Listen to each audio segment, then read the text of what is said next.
Hello everyone, it's Shane Kanto, your Wasteland reviewer, and I'm here to review The Outsider.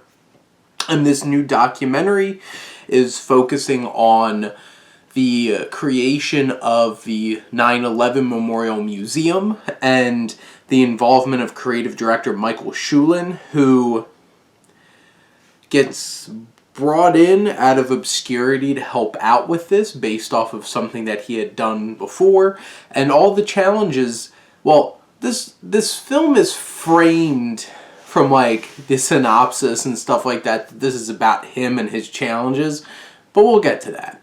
This film starts off real quick, jumps right in with the footage from 9/11.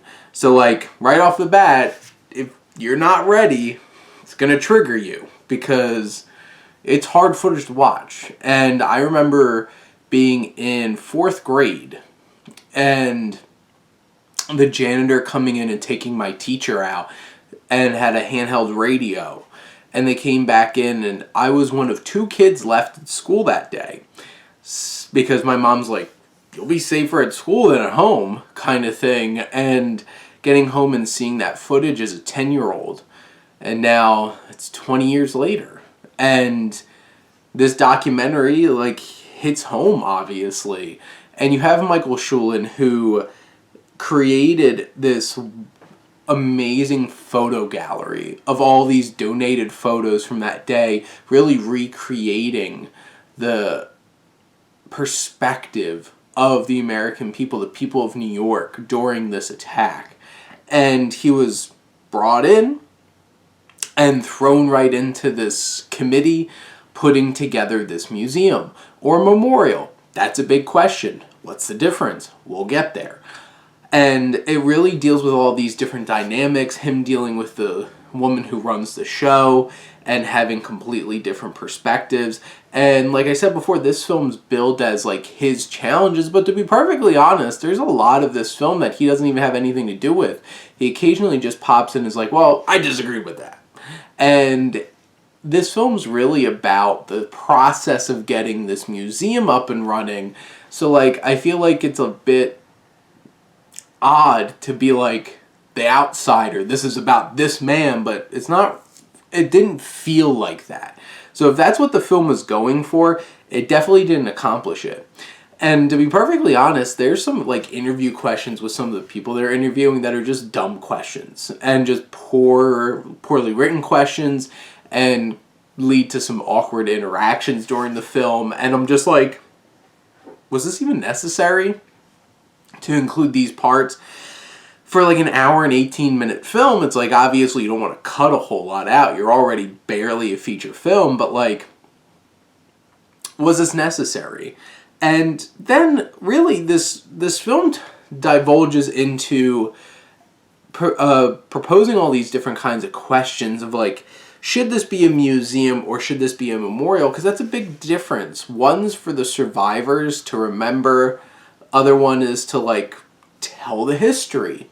And if you tell the history, you have to include all the aspects of it. If this is just a memorial for those who died, then that's a whole different thing, because one of the biggest controversies that's brought up in this film is, do they like outline and like point out the terrorists that did this? And like if it's a museum, then yes, that's part of the history. That's who did it. You have to document that. But if this is a memorial, I don't think they're necessary. And that was a big crux of this film. And how they described and portrayed the terrorists that attacked was also a big thing that they came under fire for. And a gift shop? Like, and the woman running this, I'm like, I couldn't stand her. I'm like, she's like, how about ties? And I'm just like, how about no? Like, don't sell that stuff at a museum about 9/11. And they even have footage of some of the parents being interviewed about it and saying it's like a disgrace. And I'm like, I don't blame them and I don't disagree with them. Like, I know, and they explain this in the film, that this is a private organization doing this. They need revenue. And I'm just like, but don't desecrate 9/11 by like, I went to the 9/11 museum and all I got is a stupid t-shirt kind of thing. And it's just like, that feels so wrong and so messed up. And that really bothered me. And really this film just turns into like all the different kinds of things that they didn't like see eye to eye on, and what became a controversy. And then really, what's the point of this film? And like, it's definitely not focusing enough on Shulin to like be about him. So if that's what they're trying to argue, which they are by calling us the outsider and having his face on this poster, this really isn't about him. And they do a really poor job of trying to make it that way. They spend so much time with other people and other perspectives that it's just like, this really isn't about this man.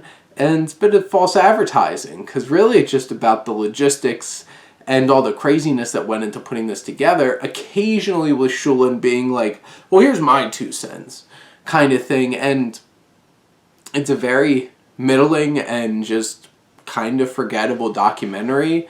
Obviously, it's important subject matter, it's important ideas, and confronts specific and important experiences, but it doesn't do this story enough justice to be something worthwhile and worth checking out and rediscovering every so often.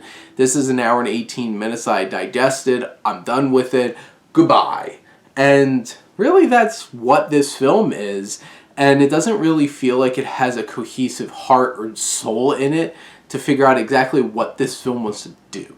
And it harms the film and leaves it being something barely on par instead of something that could be super memorable and affecting, which it never quite reaches that point.